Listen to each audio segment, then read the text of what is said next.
Yo, what's up guys, and welcome to a brand new video here on my channel, and today we're gonna compare the new next-gen consoles like the PlayStation 5 and the Xbox Series X with all the specs to a high-end gaming PC, and in comparison I'm gonna show you which console would resemble which PC parts and a full-on gaming rig afterwards. And we're just gonna talk a little bit about the specs and compare them all around. And right now here, if you take a look on screen, on the left side you've got the PlayStation 5 specs, and on the right side you've got the Xbox Series X specs. And as you can see, both consoles basically use a Zen 2 GPU from Ryzen, which is an 8-core. But as you can see, the one on the Xbox Series X is a little bit faster. It runs on a default clock speed of 3.8 GHz, and the one on the PS5 on a 3.5 GHz. Yeah, the GPU is a custom RDNA2 with 10.28 teraflops on the PS5, and on the Xbox Series X with 12 teraflops.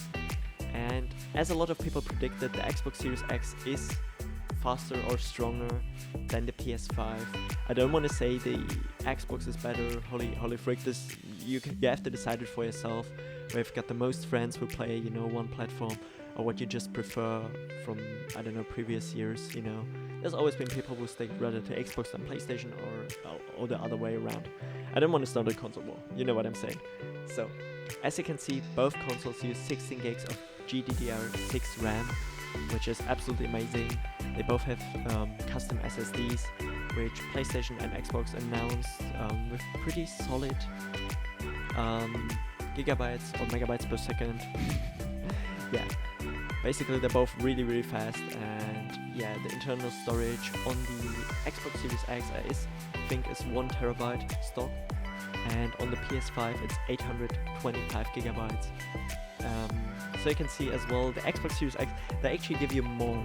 They give you more in that console, straight up out of the box. And I think it's the smallest version, I'm not quite sure right now, but I think, yeah, around 1 terabyte. But as you can see, the Xbox gives you a little bit more, Microsoft gave you a little bit more there. And yeah, size-wise, I don't know if that's actually mentionable, or if I should mention it here. But yeah, you've seen the sizes probably in everything already. That's been leaked, the design has been leaked and everything, it's all around now for weeks. But we're just gonna talk straight up about the specs. And I found an article on a German site, which I want to show you right now here. The whole picture is in German, but I can translate it for you basically. As you can see, the PlayStation 5 comes with 10.28 teraflops, which is basically how strong on a scale your graphics unit is, your graphics card. The Xbox Series X is on 12.14 teraflops, and the high-end model on the high-end gaming PC, the 2080 Ti, which they compared it right now, is 13.45 teraflops. So you can see the Xbox Series X is actually kind of close to the 2080 Ti, something like a 2080, probably 2080 Super, something in that range. And the PlayStation 5 is more on pair with a I don't know, 2070 Super, or 2080. Let's say it like that. The PlayStation 5 is on par with the 2080 probably. I think the 2080 has around 10 teraflops as well. And the Xbox Series X more like a 2080 Super, 2080, not kinda 2080 Ti. You know what I'm saying, boys. You know what I'm saying. It's kind of hard to compare them, but as you can see, the Xbox Series X does actually have almost 2 teraflops more, which is absolutely amazing, and more shader units, which is interesting because I know for a fact that PlayStation 5 still uses upscaled 4K. I've seen like the reviews, and everyone was saying that they still use upscaled 4K, where the Xbox Series X actually gives you native 4K, which was already a thing back when the PS4 Pro and which one was it? The Xbox, this new one, the better version of the Xbox, which could handle 4K. I literally forgot the name right now, but yeah, that was already back then a thing, and yeah, it's kind of nice to see that Xbox actually showed what they promised. And as far as I've known, I think Halo should come on 120 FPS and Forza, which is absolutely interesting, and I'm looking out for that.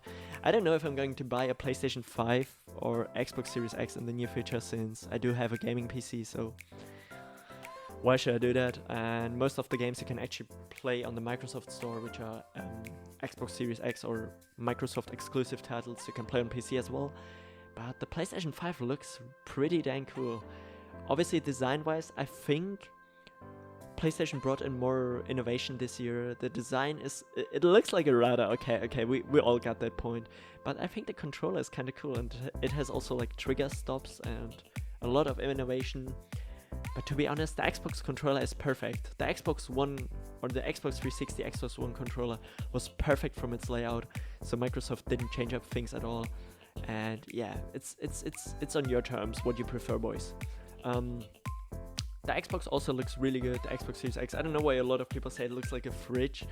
In my perspective, it looks really minimalistic, and it would fit into a lot of living rooms without any struggle. You know, the PlayStation 5 looks a little bit more exotic, and I think it's a eye catcher, definitely. It's way more of an eye catcher, the PS5.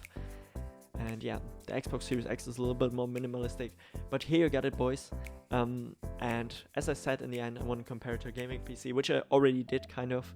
The 2080 Ti has 13.45 teraflops. Yeah, I've told you already the teraflops, and the CPU is more comparable to like a Ryzen 7 2700X on both devices. Basically, it's an 8-core Zen 2 with 8 cores. 8 cores Zen 2 with 8 cores. You know what I'm saying, boys. It's kind of late right now. It's almost 1 a.m., but I'm still recording this, putting out the content. You know what I'm saying.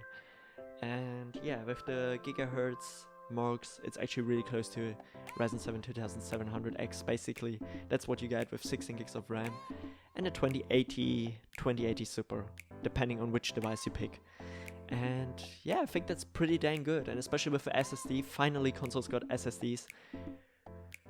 Yeah, after a few years, that was a big innovation on every event. Oh my god, we're finally getting NVMe SSDs in consoles, which is a thing on PC since years. But yeah, you know, consoles are more a casual product, so I guess that's fair to announce it as a big feature, since way more people play console. And an extra reminder, if not all the games right now are on 120 FPS, especially from insiders from Fortnite. I know a lot of people don't want to hear about Fortnite, but Fortnite gets 120 FPS later on unlocked, so a lot of game developers where you can play actually the games already, they haven't figured out how to put it on 120 FPS, or they're still trying to make it as playable as possible. Like, they're still doing some minor improvements. So yeah, I think we will see that definitely in the near future. 120 FPS is confirmed on both devices. And yeah, if you can't still play right now your games, you will be definitely able to play them in the future or after they're released. There are some games already out for those consoles which are not running 120 FPS, but there should be an option for a performance mode or a graphics mode, just as it was on the PlayStation 4 Pro, where you can decide if you rather want to go for good graphics or good FPS, native 4K with 30 FPS or upscaled 4K or 1080p, I think it was, with 60 FPS. That's definitely confirmed as well.